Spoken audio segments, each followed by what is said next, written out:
Nastal už, Peti, u teba taký okamih pri tanci, keď si sa sama cítila sexy? Povedala si, tak v tomto som bola sexy. Také nemám. Ja celý čas riešim, že či mám prepnutú tú špičku a či dobre urobím ten krok, ktorý mám urobiť. A skôr sa orientujem ja na techniku, ale samozrejme my si tak posledné 2 dní, keď už vlastne tú choreografiu máme ako tak nacvičenú, tak si skúšame, že vlastne, že čo tam môže za emócie vzniknúť a teraz vlastne tancujeme rumbu, takže ona by mala byť sexy. Takže si tak skúšame s rôznymi emóciami, že čo nám ide, no tak niekedy človek tam sa prestáva orientovať na techniku, ale akože začína sa cítiť tak trošku. Ale vždy mi povie na konci Súro, že no ale tam si neurobila tú otočku a hneď je celý sex appeal je zakopaný. Tomáš, ale mne povedali tí profesionálni tanečníci, že tí ich taneční partneri, tanečné partnerky už tu a tam dosiahli to štádium, že teda pôsobili tak nejak sexy.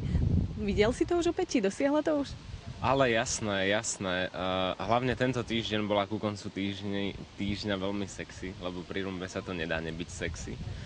Takže tento týždeň som to videl, aj cítil. Teraz sme strašne sexy, keď to babie leto.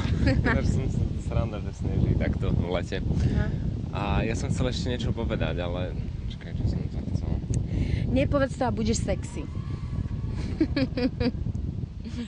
Mlč a buď sexy. Ty už len mlč. Konečne som myslel, že niečo poviem a budem vtipný a zabudnem to. Aj tebe sa to nestáva? Ne, lebo ja nemyslím na to, čo poviem. Tak nič, no dobre, pýtam sa. Predstavte si nejakú rozprávkovú postavičku, keby ste mali stvárniť a vyjadriť ju nejakým tancom. Aká postavička by to bola a aký tanec? Vyjadriť postavičku tancom, no my sme už so Zuzou Fialovou hovorili a Tomáš s tým súhlasil, že ja vyzerám jak Teletubbies, tak možno... Ahoj! Ja som musel ísť za našimi známymi, ktorí majú menšie deti, aby mi vysvetlili, že čo je Teletubbies, aby som to celé pochopil. Neviem, jakým tancom, podľa mňa neviem, je veľa rozprávkových postavičiek, ktoré by sa napríklad Ďuro Mokrý výborne robí Raptora. Ale čo by som dala ja? Ja neviem, a Dirty Dancing je tiež rozprávka? Bolo hrané, no bolo kreslené. Je kreslená rozprávka, lebo ja by som chcel byť tak sexy, jak Patrick Swayze. Títo tanečníci, oni sú proste len tanec za nič. Čo ja viem, však ja nepozerám moc rozprávky. Bambi, ja som Bambi. Počkaj, ja by som chcel byť Ty vieš, čo to Bambi? Jerry a chcel by som tancovať taký ten víťazný tanec, keď ho Tom nechytí. A vieš, čo je to Bambi? Nie. Bambi je srnka. Srnčiatko. Jaj. Že tak tancujem nežne ako Bambi. Rýchle nožičky. Dobre najedené Bambi. V akej inej show by ste si vedeli predstaviť, že by ste účinkovali? Keby ste netancovali, mohli by ste spievať, robiť nejaké akrobatické vecičky s ohňom alebo niečo? A tak ja som už spievala. Ja som už v show spievala. A pravdepodobne... Nie, no tak akrobatické kúsky som ešte nerobila, ale priznám sa, že čo sa týka show takéhoto typu, tak ja som veľmi váhala dlho, kým ma nahovorili, lebo ja nerada chodím do takýchto, že som účinkujúci dlhodobo. Ja proste keď tak niečo ukázať a dovidenia.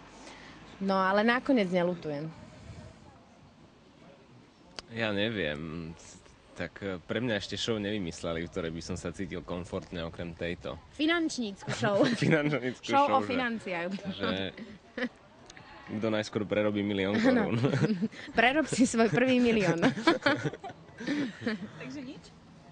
Nejaký talent? Talent, ja by som do talentu mohli zase len tancovať. A to je úplne podobné ako toto, čiže snáď prídu nejaké nové show. Kde budeš čo? Pískať? Kde budem chcieť účinkovať. Taká bola otázka. Ale však ja neviem, no. Tak mi ho netrápte. Čo je, Peti, podľa teba na Tomášovi, Tomáš podľa teba na Peťke, tak najviac sexy? A nemyslím len možno tak telesne, ale tak celkovo, keď si vezmete seba ako osobnosti, čo je také sexy na vás? Na Peťke obrovský sex appeal má jej charizma. Ona jednoducho, je to herečka. Ale ona keď to na mňa zahrá, ona keď to na mňa zahrá napríklad v tej rumbe, tak ja už mám, skoro tomu uverím normálne a potom si poviem, že však pozor, je to obyčajná show. Ona to asi len tak myslí, hrá, ale toto sa mi na Peti veľmi páči a je veľmi sexy, že vie zahrať emóciu a ja mám z toho až taký pocit vnútorný, čo je veľmi, veľmi príjemné.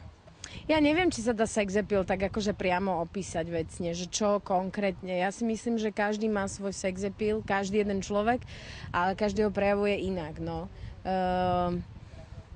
Tomáš sa vie zachovať veľmi mužne, vie proste byť, je veľmi galantný a vie sa zachovať ako chlap naozaj a to si myslím, že to je sexy. Akože, aj keď my sa väčšinu tréningov prerehoceme, lebo proste všelijaké výrastky z tela nám zavádzajú v tom, aby sme to robili. Napríklad som ho tak chcela chytiť a mne zavádzali jeho uši. Ja som celý čas. A on mi na to povedal, že a ty máš v zuboch kukuricu.